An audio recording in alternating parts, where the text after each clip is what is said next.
When you're done using the Oculus Go device, it's now time to power it off, clean it, and store it.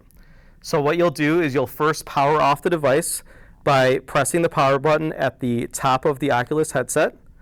Once you do that, you'll see the screen go black, and then you'll be able to take off the headset. Once the headset is off, you'll again notice that you're probably sweating on your forehead, and some of that sweat got onto the Oculus device.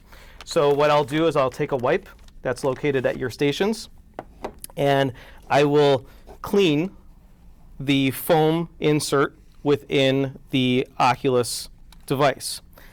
What I'll also do is I will clean any smudge that's off of the lenses. That can be done before and or after use.